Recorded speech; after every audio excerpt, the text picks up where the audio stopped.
Assalamualaikum warahmatullahi wabarakatuh. Waalaikumsalam warahmatullahi wabarakatuh. Shalom, Om Swastiastu, Namo Buddhaya dan salam kebajikan. Bagaimana kabarnya kawan pajak? Semoga kawan pajak dimanapun berada dalam keadaan yang sehat. Amin. Nah, kali ini kembali lagi dengan saya, Anggit, di acara Ojak, Obrolan Pajak. Nah, tentunya kali ini saya tidak sendiri, saya sudah bersama dengan narasumber hebat ini yang ada di samping saya. Perkenalkan, ada Bapak Susilo Purwanto Hariwiono selaku fungsional asisten penyuluh pajak KPP Pratama Toli-Toli. Boleh disapa dulu Pak, kawan pajaknya. Terima kasih. Assalamualaikum warahmatullahi wabarakatuh. Waalaikumsalam. Selamat siang dimanapun para kawan pajak. Tentunya harus tetap sehat selalu. Pastinya harus sehat Iya, selalu, betul. apapun kondisinya saat ini ya Pak, di Iya. tengah pancaroba yang terjadi. Apalagi katanya udah mau ada varian baru dari Varian, COVID ya. iya. Tetap jaga jarak dan jaga kesehatan Betul pastinya. sekali. Baik Pak Sus, nah sebelum kita memulai acara Ojak pada siang hari ini Pak, pada episode kali ini saya memiliki sebuah pantun dulu ini Pak, supaya Wah. lebih seru lagi. Boleh. Iya. Oke, pantunnya. Ke Ogomoli jalannya menanjak. Cakep. Di sampingnya ada yang jual rujak. Artinya Halo kawan pajak, selamat menyaksikan Ojak, Obrolan Pajak. Ya. hebat. Oke, pada episode kali ini tentunya kita hadir dengan tema yang sangat menarik.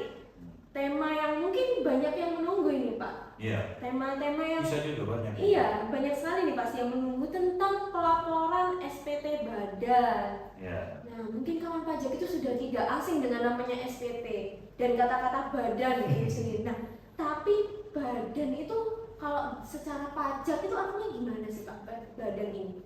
Jadi pertama badan itu. Jadi kalau kita di dalam undang-undang pajak tentang KUP disebutkan ada subjek pajak. Nah, subjek pajak sendiri itu kan kalau kita bedakan ada 3. Jadi ada orang pribadi, warisan yang belum terbagi, dan yang satu lagi adalah badan.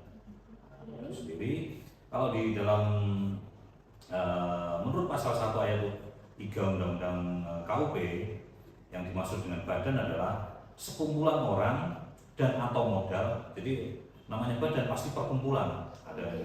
Jadi mempunyai tujuan yang sama. Jadi sebagai satu kesatuan. Jadi dari sini nanti dia akan melakukan usaha, baik melakukan usaha maupun tidak melakukan usaha. Meliputi bisa berbentuk PT, CV, firma, koperasi, yayasan, banyak juga ada kelompok usaha, terus organisasi, terus kelompok organisasi, terus apa lagi? Banyak kalau mau disebutkan. Jadi nanti ada dia berbentuk badan usaha atau berbentuk badan hukum. Nah di sini. Jadi badan itu kan mungkin kalau dipisahkan mungkin secara hukum itu ada 2 ini tadi. Jadi nanti mungkin kalau badan hukum berarti pengesahannya pasti dia ada surat pendiriannya misalnya dengan akte notaris.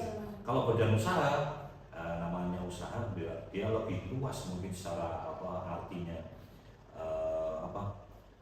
jadi nanti dia kalau usaha kebanyakan untuk mencari profit oriented gitu. Kalau badan hukum mungkin ada juga yang badan usaha tapi belum berbadan hukum. Nah, badan usaha yang belum berbadan hukum biasanya mungkin badan hukum biasanya nanti ada yang berbentuk misalkan yayasan, kelompok tani. Terus kalau yang banyak ini yang kemarin banyak mendaftar itu ada masjid, terus apa lagi PAUD, TK, nah, itu mereka juga badan usaha. Sejak pun dari badan usaha inilah nantinya dia ada yang nanti mendapatkan NPWP seperti itu. Oke, berarti badan ini secara intinya itu perkumpulan orang-orang ya Pak? Ya, Nggak cuma sekali. satu orang. Ya. Kalau satu orang namanya nanti jatuhnya perorangan.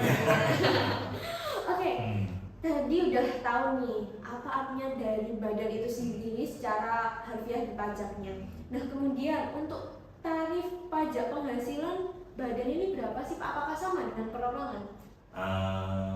Sebenarnya hampir mirip. Jadi semua badan usaha maupun orang pribadi sejak mempunyai NPWP tadi kan ada kewajiban lapor. Nanti dari pelaporan secara umum ya, mungkin kalau kita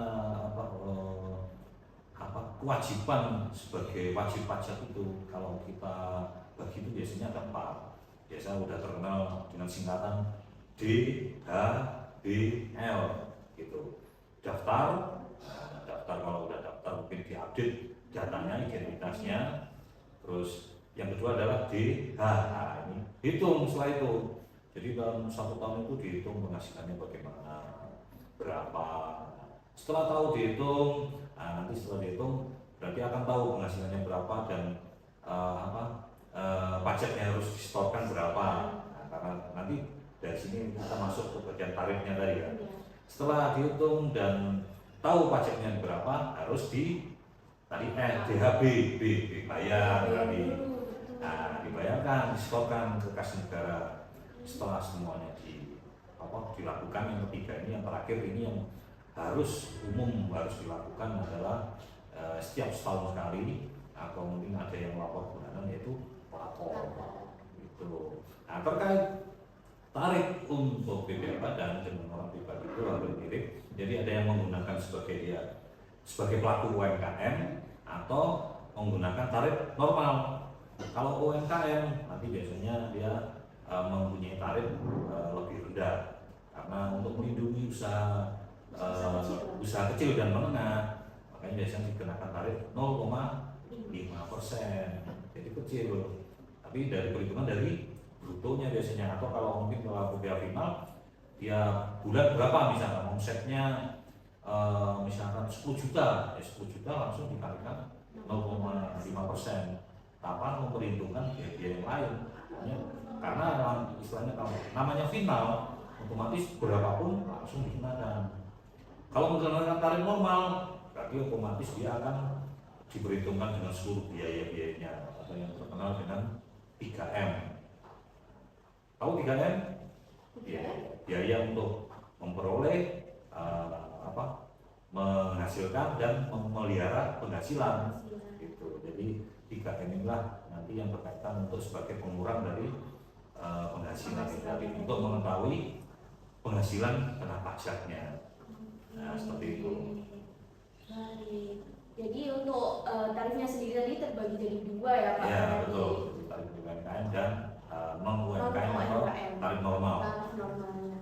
Nah, ini kan sudah di penghujung tahun nih Pak. Setelah ini ganti tahun nih Pak, Ya. 2024. Tentu saja tahun depan ada pelaporan SPT tahunan dong Pak. Iya, Nah, harus kewajibannya. Iya, berarti kan wajib pajak ini harus mempersiapkan nih Pak. Apa aja ya Pak untuk lapor SPT tahunan, terutama untuk badan ini Pak? Ya, jadi pertama tadi kalau dikembalikan kewajiban yang DHBL itu tadi, bahwa namanya badan, tadi kan sudah disebutkan badan itu kan perkumpulan orang atau perkumpulan modal. Kalau namanya perkumpulan berarti harus ada pertanggungjawabannya. Secara logika di sini, karena menyangkut orang banyak, mempunyai istilahnya pemikiran yang banyak yang berbeda-beda, untuk menyatukannya harus ada namanya laporan pertanggungjawaban. Laporan pertanggungjawaban nanti dituangkan dengan namanya ada laporan keuangan. Laporan keuangan yaitu ada neraca, ada laporan laba rugi. Jadi minimal itu perusahaan atau badan usaha itu harus membuat laporan keuangan yang ada 2 ini tadi. Nanti kalau dijabarkan bilangnya ada namanya perubahan modal dan lain sebagainya. Tapi yang utama untuk lapor pajak itu minimal harus ada 2 ini tadi, untuk laporan keuangan itu tadi, ada neraca sama laporan rugi. Karena semua badan usaha harusnya membuat itu semua. Mungkin itu cuma badan usaha secara umum aja yang mencari profit, padahal yang non profit pun juga harus bikin laporan keuangan juga. Nah, laporan keuangan ini dari mana? Kalau misalkan tadi ya masjid, terus PAUD, terus kelompok tani, nah, mereka biasanya kan membuat NPWP hanya untuk istilahnya pertama untuk dapat bantuan. Nah, kalau secara kasarnya mungkin untuk menghasilkan bukan menghasilkan, untuk menghabiskan bantuan tadi ada. Jadi bantuan yang masuk misalnya 10 juta, nah nanti dikeluarkan juga 10 juta. Pengeluaran itu untuk apa aja? Nah itulah harus dicatat, dibukukan. ya dibukukan. Nah, dengan pembukuan akhirnya hasilnya adalah laporan keuangan. Laporan keuangan akhirnya terbentuk neraca dan laba rugi. Jadi periode dalam satu periode ini laba rugi ini kalau non profit berarti kan yang masuk misalkan 10 juta dikeluarkan semuanya 10 juta, karena non profit berarti dia tidak akan mengambil untung, ya tidak ada labanya.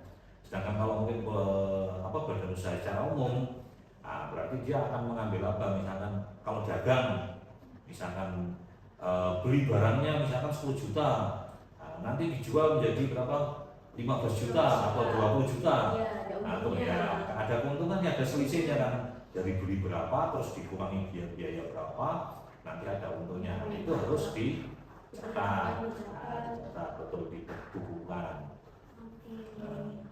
Nah, selain berarti gini kawan pajak, yang wajib ada untuk wajib pajak badan itu yang ada dua. Ya, lampiran utamanya lah. Ya. Ada neraca sama laporan laba rugi. Nah, selain dua itu Pak, apakah ada persyaratan lain gitu Pak yang harus disiapkan? Ya, itu tadi kan istilahnya syarat wajibnya. Ya. Nah, juga nanti ada sebenarnya kalau syaratnya adalah sunahnya, gitu, tidak wajibnya, karena ada juga yang merupakan perusahaan yang istilahnya special purpose. Jadi perusahaan-perusahaan yang khusus yang mungkin dia akan mendapatkan fasilitas.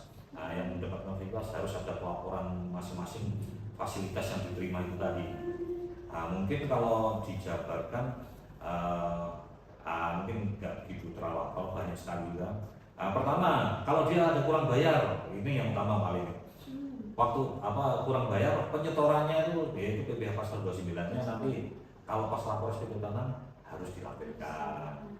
Itu terus misalkan ada lagi juga kalau yang dia udah laporan keuangannya udah audited dari KAP, nah, itu kan berarti kan udah diaudit oleh kantor akuntan publik. Nah, itu harus dilampirkan juga, karena perusahaan yang istilahnya go public atau istilahnya udah masuk bursa, otomatis dia harus laporan keuangannya itu udah harus audited, harus audit oleh akuntan publik.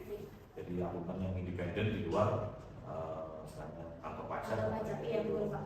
Nah, terus ada lagi misalkan ada daftar nominatif biaya promosi. Jadi ada juga biaya-biaya yang secara pajak itu bisa dikurangkan atau istilahnya deductible expense. Nah, di deductible expense ini tadi biaya promosi, biaya itu kalau itu biaya bisa dibiayakan, tapi harus dibikin daftar nominatifnya. Jadi biaya promosi ini untuk apa aja? Misalkan biaya makan minum untuk klien. Nah, nanti kliennya siapa harus disebutkan juga, harus dibikin daftarnya, dibikin daftar nominatifnya itu tadi.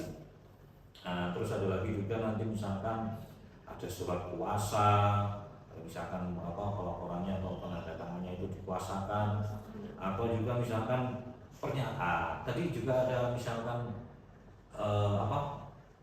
badan usaha yang non profit tadi, ternyata dia ada sisa lebih, atau bukan dianggap sebagai laba atau keuntungan, tapi sisa lebih dari dana yang masuk. Nah, itu sisa yang lebih itu juga harus dibikinkan laporan, karena nanti harus kalau secara harus diinvestasikan kembali ke dalam organisasi tersebut atau badan itu tadi.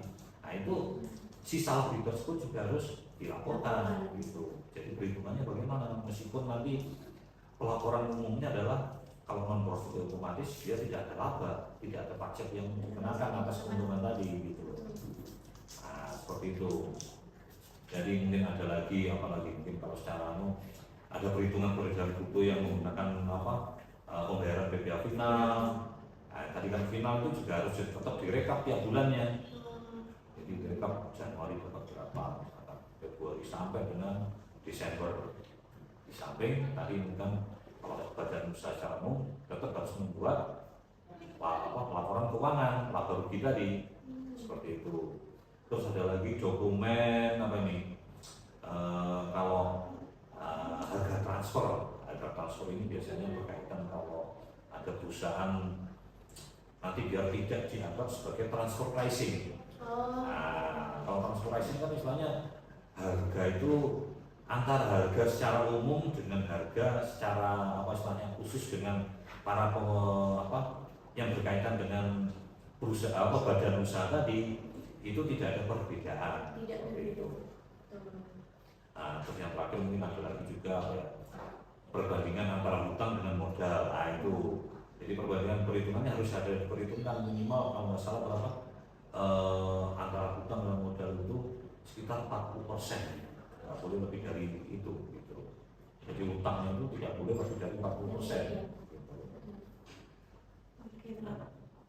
Jadi ini untuk tambah-tambahannya ini sebenarnya banyak ya Pak, tapi itu menyesuaikan kondisi dari badannya masing-masing kawan pajak. Jadi yang pastinya dua itu tadi, neraca sama laba rugi itu wajibnya yang harus ada. Apapun bentuk badannya itu harus ada. Tapi untuk tambah-tambahan yang lain yang banyak tadi teman-teman itu menyesuaikan lagi bentuknya usahanya. Tidak semua perusahaan, tidak semua badan tadi kan mempunyai kriteria yang disebutkan ini tadi. Iya betul.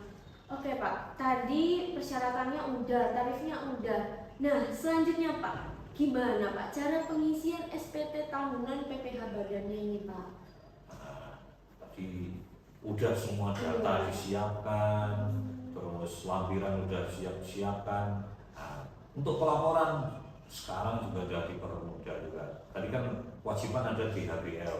Ya. Ini di atas seluruh kewajiban ini sebenarnya terkait juga aplikasi yang ada di Direktorat Jenderal Pajak. Gitu. Misalkan daftar. Nah, daftar kan sekarang udah bisa kalau secara online dengan masuk IREK. Nah, pendaftaran menjadi secara online itu menggunakan IREK. Terus hitung. Nah, untuk hitung ini ada sudah menggunakan bisa kalau secara umum ada namanya e-bupot unifikasi. Setelah dihitung, nah waktu nyetor kan atau bayar ini sudah menggunakan e-billing. Nah, makanya semuanya digunakan ada namanya semua kan. Ada electronic registration, electronic bukti potong, terus e-billing, electronic billing jadi pembayaran. Terus yang terakhir adalah pelaporannya. Nah, pelaporan sekarang sudah ada dulu namanya SPT, ada e-filing, ada juga pelaporan secara e-form.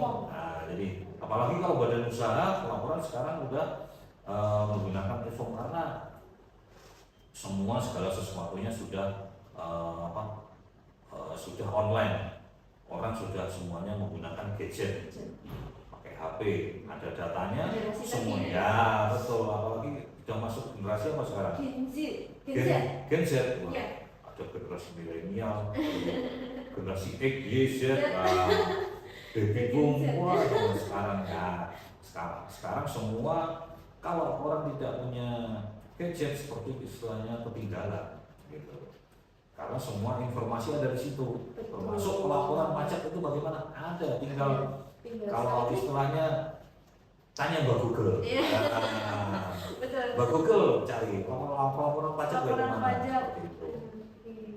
Ya pelaporan itu nanti jadi tergantung perusahaannya juga, badan usahanya tadi. Badan usaha itu pelaporannya ada yang menggunakan mata uang rupiah, ada juga yang bisa menggunakan dolar. Nah, pilih-pilihnya itu kan ada. Kalau dolar biasanya dia nanti akan mengajukan permohonan menggunakan mata uang dolar atau menggunakan pembukuan dengan istilahnya mata uang asing. Nah, jadi pelaporannya itu bisa juga menggunakan bahasa asing juga. Gitu.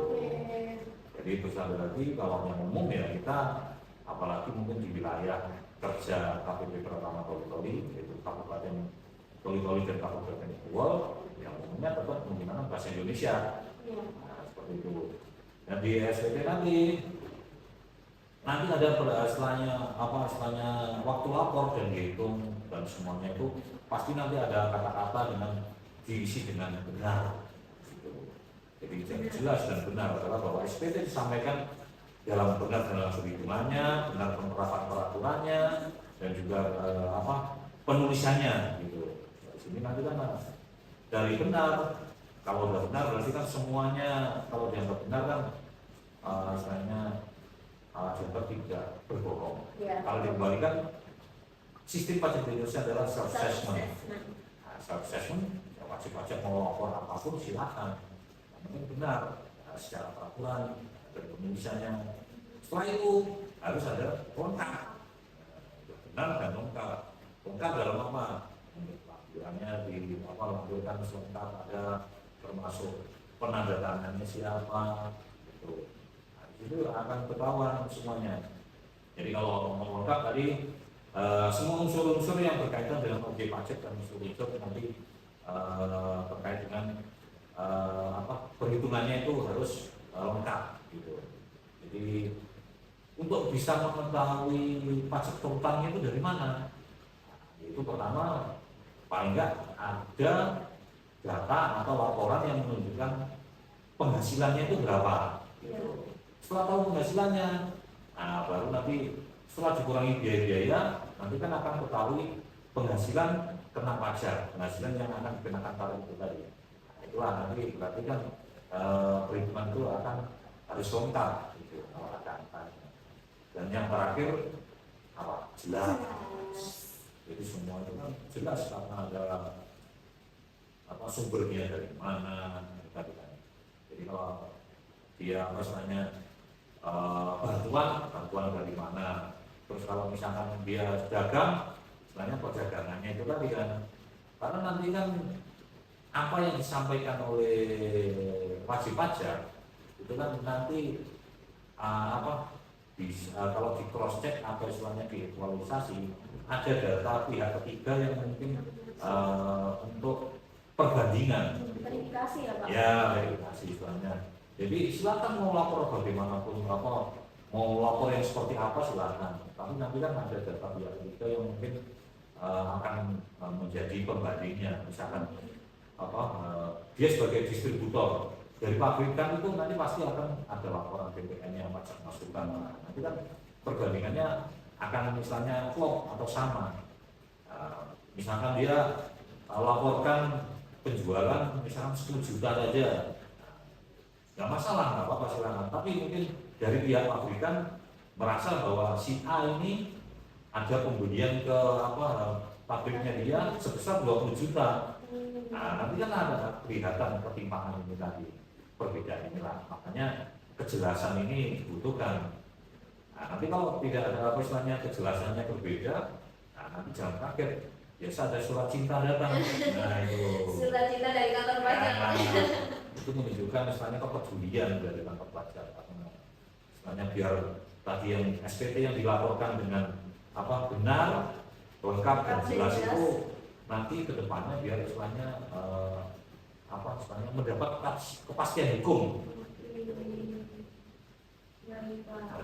Berarti kalau lapor harus dipastikan nih Pak ya, Ya. harus benar, lengkap dan jelas tentunya. Nah tadi Pak Su sempat membahas untuk bisa pakai mata uang dolar gitu ya Pak. Nah kebetulan nih Pak, pasti di Indonesia ini kan juga ada perusahaan-perusahaan asing ya Pak. Banyak. Iya banyak sekali. Nah untuk perusahaan asing ini apakah nanti kalau lapor SPT tahunan itu harus pakai bahasa Indonesia Pak? Atau ada bahasa lain yang diperbolehkan saat laporan SPT tahunannya Pak? Jadi ini pertama, Direktorat Jenderal Pajak itu memberikan izin. Jadi bisa diberikan izin. Jadi perusahaan asing atau juga kalau tadi ada disebutkan namanya badan itu ada juga namanya BUT, badan untuk usaha tetap. Jadi kalau BUT mungkin kalau sebagai contoh di sini itu kalau di Indonesia ada namanya Netflix, termasuk Google, Yahoo atau Facebook, itu kan. Jadi dia istilahnya perusahaan itu ada di Amerika. Tapi istilahnya di sini ada bentukan misalnya perusahaan yang merupakan nanti yang mengakomodir misalnya terkait perizinan atau apa yang ada di wilayah kerja Indonesia. Otomatis mereka perusahaan tersebut namanya BUT karena semuanya kayak terjadi pemasukan atau apa kan langsung ke Amerika semua, kita nggak cuma dari sini numpang lewat aja kan gitu. Nah, itulah namanya perusahaan itu dinamakan BUT seperti itu. Jadi pelaporannya nanti perusahaan yang ada di Indonesia itu DJP itu memberikan izin untuk menggunakan menyelenggarakan pembukuan dengan mata uang asing atau dengan bahasa asing gitu. Jadi bahasa Inggris atau mungkin dengan dolar gitu. Nah, namun dalam laporannya seperti tadi lampirannya tetap harus menggunakan bahasa Indonesia. Kecuali laporan keuangan yang menggunakan satuan mata uang. Jadi kalau laporannya menggunakan satuan mata uang asing, nah itu bisa tetap cantumnya adalah dolar. Tapi nanti ada dikonversikan kursnya, gitu. Kursnya maksudnya. Kan ada kurs KMK itu tiap bulan itu pasti ya, itu kan pasti ada muncul tiap tanggal 11 atau 12 itu ada kurs KMK yang diperbarui terus gitu. Jadi tidak perlu risau ya Pak untuk usaha perusahaan-perusahaan asing. Iya, Masih ada pelonggaran iya. dari peraturannya nih, bisa pakai bahasa asing, bahasa Inggris ya Pak ya. Jadi apa selainnya DJP itu memberi ya itu tadi benar pelonggaran. Keringanan. Jadi keringanan mau nanti kita apa istilahnya aplikasinya udah menggunakan mata uang apa istilahnya mata uang asing, terus pakai bahasa asing juga, nanti merubahnya menjadi sulit, nggak masalah gitu. Tapi nanti DJP beri pelonggaran, tapi ada izinnya gitu, harus mengajukan izin duluan gitu. Oke Pak. Nah selanjutnya nih Pak, untuk pelaporannya ini apakah harus datang ke kantor pajak ya Pak? Mengingat sekarang kan juga apa-apa sudah serba elektronik. Iya betul sekali. Ya mau apapun kita belanja aja bisa sambil rebahan, sekali klik kebeli gitu Pak. Nah Iya. untuk pelaporan pajak ini apakah juga bisa kayak gitu Pak? Pelaporan pajak, tunggu dulu. Ada intermezzo dulu. Ngopi dulu biasa. Ngopi dulu. Ayo pelaporan pajak gimana nih? Sudah ngopi belum hari ini Pak? Nah sekarang sebagai promosi juga ini kopi apa? Kopi dampit kalau nggak salah. Kopi dampit dari Malang. Nah kembali bahwa tadi bahwa pelaporan pajak itu sekarang itu sudah bisa dimanapun, sudah bisa sambil pas lagi mancing di sungai atau di laut. Nah, yang penting ada terkoneksi dengan internet, Ya. semuanya bisa dilakukan, aman di Yang penting mana. ada sinyal kawan pajak. Ya. Tapi ya itu pertama harus disiapkan lampiran-lampirannya. Apalagi sekarang dengan seluruh aplikasi sudah online, termasuk penyimpanan data itu juga sudah online. Ada OneDrive, ada Google Drive, apalagi BBS. Nah semuanya itu, semua data itu kan bisa tersimpan secara online, secara iCloud di awang-awang ya. Iya. Nah, jadi mengunduh filenya itu bisa dari awang-awang misalnya, itu kan. Jadi file-file yang sudah ada yang secara soft copy itu sudah ada di drive itu tadi bisa diunduh kan, tinggal nanti sebagai lampiran untuk pelaporan secara online. Jadi pelaporan ya bisa secara online, bisa juga dengan datang langsung ke kantor pajak atau kantor KP2KP. Di sini adalah KP2KP, kantor pelayanan dan KP2KP KP2KP kantor pelayanan yang pastinya di bawah KWW kan Pak. Ya. Jadi nanti bisa pelaporan itu di kantor pelayanan pajak, ya juga di KP2KP. Di sini ada KP2KP, KP2KP Wall. Ada juga nanti biasanya kadang kita ada pojok pajak. Gitu. Jadi ada pojok pajak. Kalau yang umum biasanya kita sudah biasa kita lakukan di kantor pajak itu sekitar biasa bulan Februari Maret itu ada buka pojok pajak di mana di Kecamatan Dampal, masalah di Sony.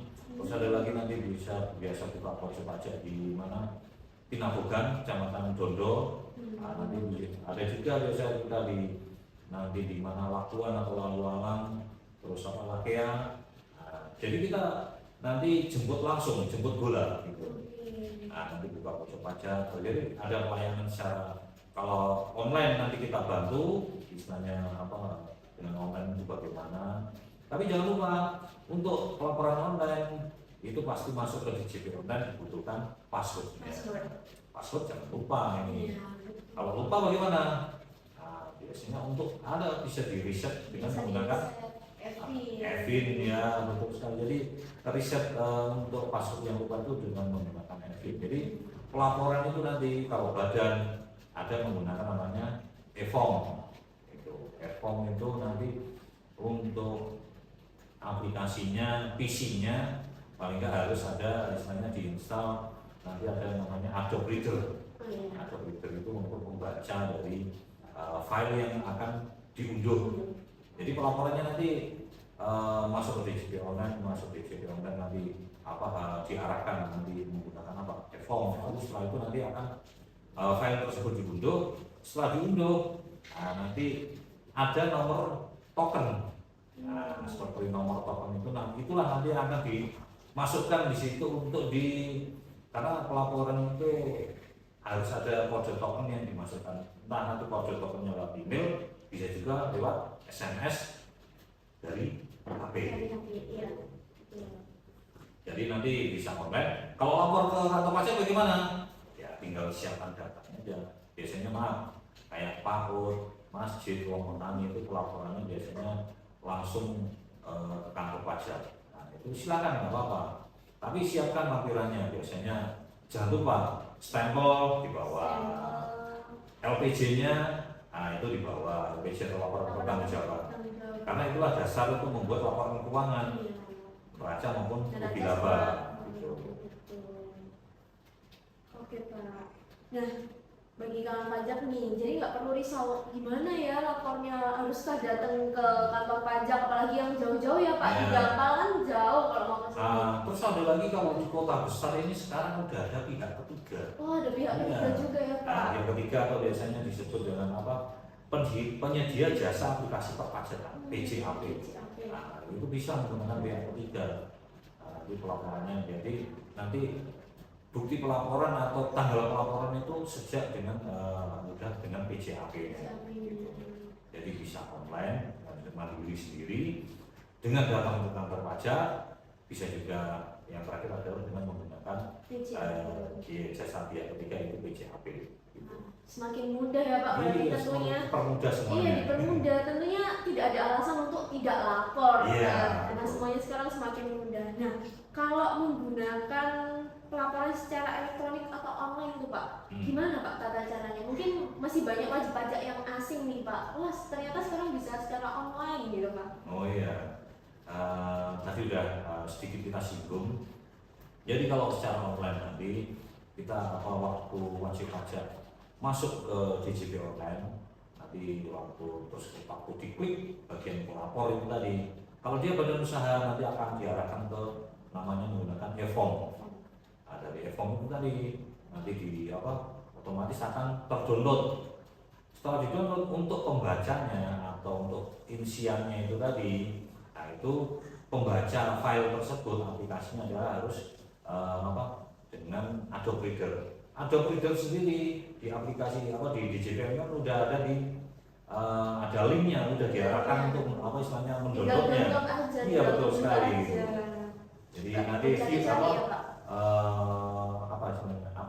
viewernya, pembacanya.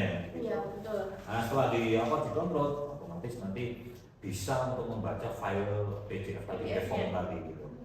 Nah tadi disampaikan, terus habis itu nanti kalau dia lapor online, file sebagai lampiran nanti harus dalam bentuk PDF, bisa di-scan atau laporan yang sudah ada yang bentuk PDF tinggal dilampirkan saja gitu. Dan pas waktu download pasti nanti tadi sudah disampaikan ada nomor kode token, ada verifikasi untuk pelaporan tadi, nanti akan terkirim ke email. Itulah nanti waktu lapor itu dibutuhkan kode token tadi.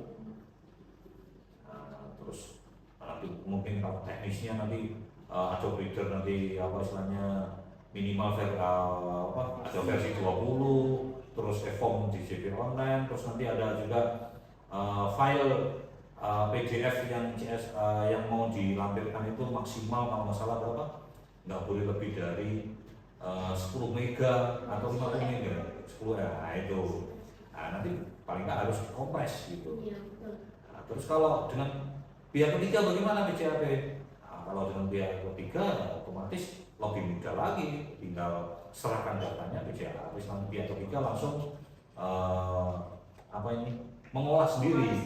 Nah, otomatis ya kalau dengan pihak ketiga berarti ada biaya tersendiri gitu. Oke.